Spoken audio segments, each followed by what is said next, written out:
Hi, and thanks for watching This Week in East Brunswick, East Brunswick's own news and information program. This week we'll have some new tips on information about this year's town leaf collection service. Also, we'll visit the Raritan Bay Medical Center's cardiac rehabilitation facility. Our regular features will include Bob Nemzer's Quick Clicks, with information on the single lens reflex camera, health facts with Ken Shalhoub, and the latest information on herpes. Consumer advocate Adrian Eisner with some helpful hints for your Thanksgiving turkey. And as always, a review of Monday's Township Council meeting. But first, here's a quick look at what's on Channel 8 next week. Monday at 10 a.m., it's Look Great, Feel Great with Lenore and exercise and aerobics for teens.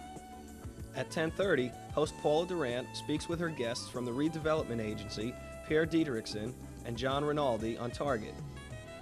Tuesday at 7:30 p.m., Ken Shalhoub and Dr. Steve Silberberg talk about contact lenses on Let's Talk Health.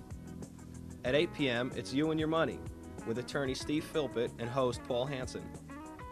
Wednesday at 3, it's Stories from the Library, and at 7:30, Spotlight on Education. This time, Superintendent of Schools Dr. Sweeney looks at the computer program with Frank Gardella and Jay Rogers. Thursday at 7 and 8 p.m., more news and information on an all-new This Week in East Brunswick. And next, at 8:30, it's About East Brunswick with Mayor William F. Fox and guest William Tanner discussing planning and growth in the town. And check the Channel 8 program guide for repeats of these shows. On one of our recent Look Great, Feel Great shows, host Lenore discussed exercising after a heart attack with her guest Anthony Caramita from the Raritan Bay Medical Center and founder of the Cardiac Rehabilitation Center. The center operates out of the Jewish Community Center of Middlesex County, located in Edison. We thought the information in this segment would also be valuable for our This Week in East Brunswick viewers. The program is held in a very beautiful and modern facility at the Jewish Community Center of Middlesex, located in Oak Tree Lane in Edison. They are a beneficiary of the Jewish Federation of Greater Middlesex, but the program serves the entire community regardless of race, creed, or color. And here we can see the modern facility. You really have state-of-the-art equipment there for your cardiology program. The program was designed to be as good as we could make it, and we really designed it from the beginning to have the best in terms of personnel and equipment to make it a safe and to make it a very effective program. What are they doing here? This is the initial part of the exercise program, which is a warm-up phase. By doing a warm-up phase in a chair to make it a little less strenuous, we still get enough exercise to prevent any of the bone or muscle injuries that people get when exercising when they're not prepared. Just as a professional athlete playing football would do warm-up exercises, anyone really should go through a warm-up phase to prevent muscle or joint problems. We may notice that some of the people are wearing something around their neck, a white device. What can you tell us what that is? You saw it better before. For the new patients, what we do as another safety factor for us and as a comforting factor for them is monitor their heartbeats. And those little white devices that you see are actually small radio transmitters. And they send a record of their heartbeat to one of the machines located on the side so that at all times we can see exactly monitor those new patients. Exactly how they're doing. It's a safety factor, and it's also a comforting factor for patients at the beginning. That they know if there's any problem, you're going to stop them right then and there. Exactly. And here you see. I see you have 4 going at one time. We have 4 on this module, and we actually have 12 all together. And that gives us a very good ability to keep track of things very closely. Okay, and now we're into another phase. They did the warm-up and... This is the exercise part of the program where you see people doing their laps, and we stress this as the most important factor because every single person needs to walk to get around. They need to walk to in their apartments to take care of themselves, to shop, to visit friends socially, and we think that it's very important to have a good-sized facility like this with a lot of room so that people can walk, which is the primary function they need to do. What is this gentleman doing? This is called arm ergometry that we had seen, and that strengthens the arms and gives some stress to the arms, in contrast to this, which is a bicycle and gives exercise to the legs. The machines that they're on are very closely calibrated, and this helps us give precise information. Well, it's going to be interesting because we're going to interview one of the gentlemen that you just saw on the bicycle and hear how the program has changed his life. Artie, how long have you been coming to this program? Since March of 85, yes. How did you find out about it? Well, I was a patient in the Perth Amboy General Hospital, and then there was write-ups in the News Tribune about it, and one of the nurses that, Debbie, she was instrumental in bringing me out of the woods when I had the heart attack, and so when I found out that she was in charge, I pursued it, and here I am, and I'm glad I came. What are some of the things you might do on an average evening's workout? I see you carrying a basketball. Well, I shoot a few baskets and walk. Walking is the best therapy for a cardiac patient. And the bicycle, stationary bicycle. And then there's an instrument there that you operate with your hands. I don't know what it's called, but it's the same principle as the bicycle, except you do it with your hands and it registers. So I do that. Have you noticed changes since you've been coming here? Oh, positively. I couldn't even walk down to the corner to mail a letter, and each week I come here, I do more. Matter of fact, I like to add this: Dr. Anthony and Debbie and company, they take these cardiac patients, they recycle them, and they make teenagers out of them. I think I'm going to come here too. So you've seen a change in your quality of life? Oh yeah, I'm here to improve my lifestyle and to increase my lifespan. That's why I'm here. And why I wound up here in the first place, I'm talking about the heart attack. There's a lot of things I didn't do. I didn't smoke, I wasn't overweight, but that's neither here nor there. I'm here now, and the other thing was to get out of the woods, and I think I'm coming out of the woods. I won't make the Olympics, I assure you that, but I'm improving every day, doing a little bit more. So what would you tell someone who was considering doing it and might be a little hesitant? Oh, I wouldn't be afraid. No. Well, first, like when I was a boy in Perth Amboy, I went down to the YMCA and I observed. Then I was a guest, and I was hooked. And I would say if somebody is a little bit hesitant and come out here and let Debbie and Carolyn and the doctor show them around. And I'm sure that they'll answer any kind of questions they want. Positive. So nice to see such an enthusiastic response. I'd like to thank you for giving your time for this Well, it was a interview. pleasure. If it'll help somebody else, I'm for it. We noticed they also have many other recreational activities beside walking. And here you see the gentleman we just interviewed playing basketball. And I think he's doing pretty well.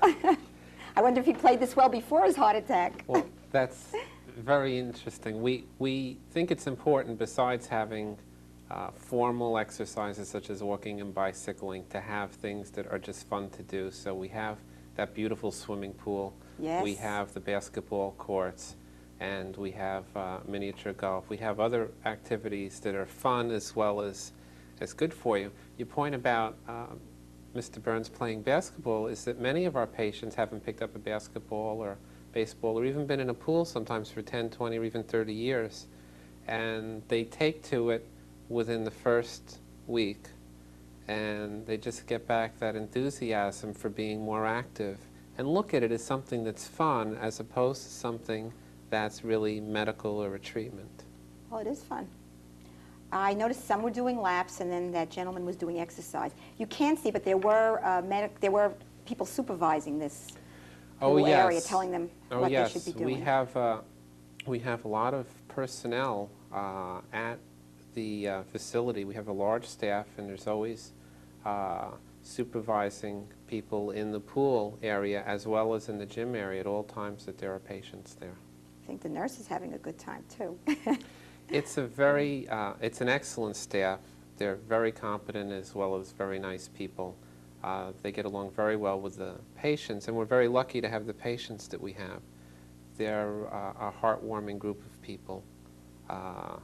They really work very hard to get there. They work hard at what they do. They work hard to make progress, and they're a very nice group of people to be working with. What's happening over here? Well, this is one of the many safety checks that we do. We record the heartbeat and the rhythm of the heart to see if there are any extra beats on every patient at every session, and we keep a permanent record of this in those in the patient charts. This lets us compare how the patient's doing today as opposed to how they were doing a week or a month ago. You mentioned that the activities are non-competitive. You had mentioned when I was at your facility. That's very important. The patients really are competing only against one person, and that's themselves. And that's if they smoke, to smoke less, if they walk, to walk more, and we try to eliminate competition. Okay. I'd like to show you another interview. This lady, which Mary Doros. Mary, I understand that you're joined here with your husband. Can you tell me how that came about? I had a heart attack, 2 heart attacks, and then 2 years ago I had open heart surgery. And after the open heart surgery, I started going downhill and felt listless, and so I joined the program in Perth Amboy first.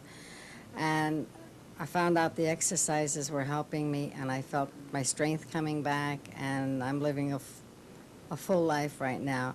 In April, my husband had a heart attack, and he's just joined 2 weeks ago rehab because he saw what it did for me. And we're both so grateful for this because we felt our life was ended, and now we have a new beginning together. And he's fighting his way back so he can keep his job. Do you both do the same things, or do you each have a different workout? Well, I do a little more than he does because I'm in the program longer. But we do the same exercises, and we do them at home, too. How do you find that this has changed the quality of your life by coming here? More vitality, more pep, energy, whatever. We just feel like we're ready to live again. What would you recommend to someone else who was thinking of coming here and working out after their heart attack? I recommend it highly. Don't sit and get roots. Keep moving. Your body has to keep moving in order to work. Do you find that you've made other friends here as well? I see it seems like to be a social group. Yeah, we're like one big family. If somebody has a problem, we all know it, and we try to solve it for them. Do you find that the personnel is very accessible, that if you want to ask them questions, it's no problem? I see you have a lot of medical help here. They're fantastic. You can even call them at the hospital if you have a problem. And if they can't get to you that minute, they will call you back in a few minutes. Mary, thank you so much for giving your time. Thank you very much. If someone wanted more information about Heartline, where can they get further information? Well, they can call us at the hospital, at the Raritan Bay Medical Center, and we're happy to not only give information or answer any specific questions. If people were interested in seeing the program, as you can see, our patients like the company. Yes, they do. And we'd make arrangements for them.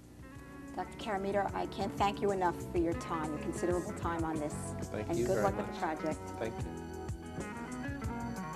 Township leaf collection is currently on schedule according to the Department of Public Works. Although delays become more likely as winter weather approaches, here are a few reminders on leaf collection procedures. Residents are requested not to put their leaves at the curb until the weekend before their scheduled pickup date. Doing so can cause dangerous driving conditions and can result in a summons to the homeowner. Next week, November 18th through the 22nd, leaves will be collected in Districts 6, 13, 20, and 26. If you don't know your collection date, call 390-6886. If you wish to bag your leaves, Public Works is still giving out plastic bags on a first-come, first-served basis. If leaves have already been collected in your neighborhood, the department will not return for a second pickup until after December 23rd, when all areas have been visited once. Do not put your leaves out now. You'll be liable for a summons. For further information, or to let the department know that you will need a second leaf pickup, call 390-6886. That's 390-6886.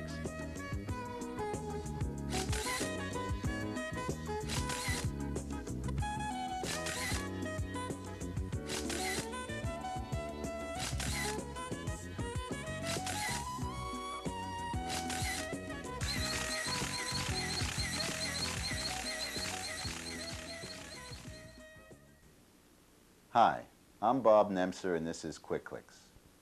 This segment we're going to discuss the single lens reflex, or the SLR as it's known. The SLR is the most highly developed and popular camera for advanced work. It takes a film size of 35 millimeter, which will give you a slide, or a negative this size. It comes in rolls of 20 exposures or 36 exposures, which makes it very versatile. The basic idea is using a hinged mirror to reflect the image formed by the camera lens onto a focusing screen until just before the moment of exposure. The versatility of this camera is noted in the wide variety of lenses that are adaptable to it, and also the ease in which the lenses can be changed. Let me show you how that can come about. If you'll see here, you just quickly take one lens off, take another lens, which in this case is a 200 millimeter, and slip it on. It's what's called a bayonet mount. Also, the greatest single advantage is the total absence of parallax error. You see exactly what the lens will put on the film. The amount included, the precise distance focused, and by stopping down the lens, the limits of the depth of field. It's light, it's mobile, and has a host of interchangeable lenses. A very easy camera to use, and one that I would recommend to every user. Well, thank you very much. This is the end of this segment of Quick Clicks. On the next segment, we'll discuss the rangefinder camera and its advantages and disadvantages. Thank you, and see you soon.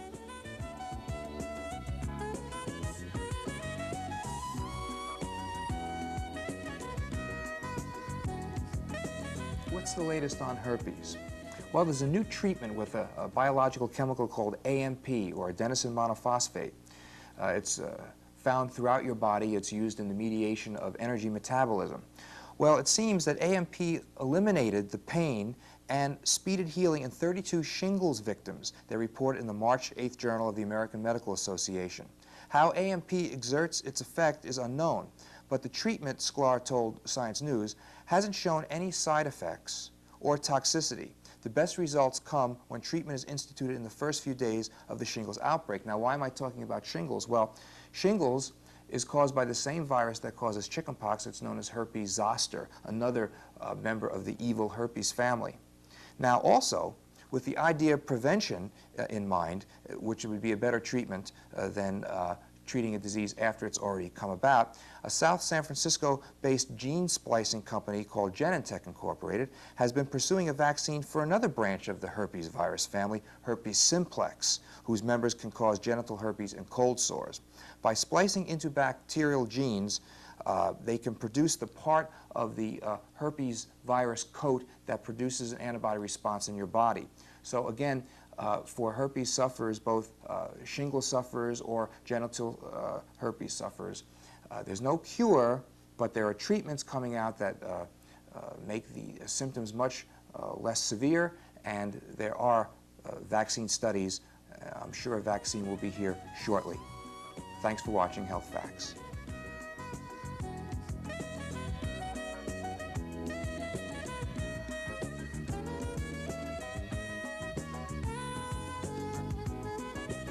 Hello, and welcome to Consumer Aware. I'm Adrienne Eisner, Director of the East Brunswick Consumer Affairs Office. Last week, I gave you some tips on purchasing, storing, and thawing the turkey. Today, I'll be giving you some pointers on stuffing your bird and what to do with the leftovers. If you are in a hurry, you may want to bake your stuffing in a greased covered casserole during the last hour while your turkey is cooking. And remember, an unstuffed turkey takes less time to cook than one that is stuffed. It may seem like a good idea to save time by stuffing your turkey in advance, but that's inviting trouble because harmful bacteria can multiply in the stuffing and cause potential food poisoning. Turkeys should be stuffed only at the last minute. The cavity of the turkey should be stuffed lightly because stuffing expands as it cooks. Well, so far so good. You bought the kind of turkey you wanted, you thawed it properly, and cooked it according to your directions. Now, what do you do with all those leftovers? Handling cooked turkey incorrectly can result in food poisoning. Think of the post-cooking stage as a countdown, which begins when you take the turkey out of the oven. From that time, you have approximately 2 hours to serve it and then refrigerate or freeze the leftovers. If it is left for a longer period of time, the bacteria that cause food poisoning can multiply to undesirable levels. It is important to take out all of the stuffing from the turkey as you remove it from the oven. Leftover turkey will keep in the refrigerator for 3 to 4 days. Stuffing and gravy should be used within 1 to 2 days. Bring leftover gravy to a rolling boil before serving. For longer storage, package items in freezer paper or heavy-duty aluminum foil and freeze them. Frozen turkey, stuffing, and gravy should be used within 1 month. If you have any further questions on poultry food safety, please call the United States Department of Agriculture Meat and Poultry Hotline. You can reach them at 800-535-4555. That's 800-535-4555. Please remember to call us at the East Brunswick Consumer Affairs Office if we can help you with any problems regarding purchases of goods and services. We're in the office from 9 a.m. until 5 p.m., Monday through Friday. Our telephone number is 390-6954. Thank you for joining me on Consumer Aware. At this week's council meeting, the council approved an ordinance that authorized an interlocal agreement between East Brunswick and Middlesex County. East Brunswick will receive $3 million for the Cranberry Road project. $600,000 will come from the township's Host Community Benefit Fund. This project includes the widening of Cranberry Road between the intersections of Ruse and Riders Lane and Dunham's Corner and Cranberry Road. Jug handles are also planned for portions along Cranberry Road. Also at this meeting, Mayor William Fox suggested that the council consider having both agenda meetings and action meetings cablecasted by Channel 8, live as they happen. Council President Jerome O'Connor said, "The council had considered this in the past and that it would be investigated." That's all for this week. Thanks for watching.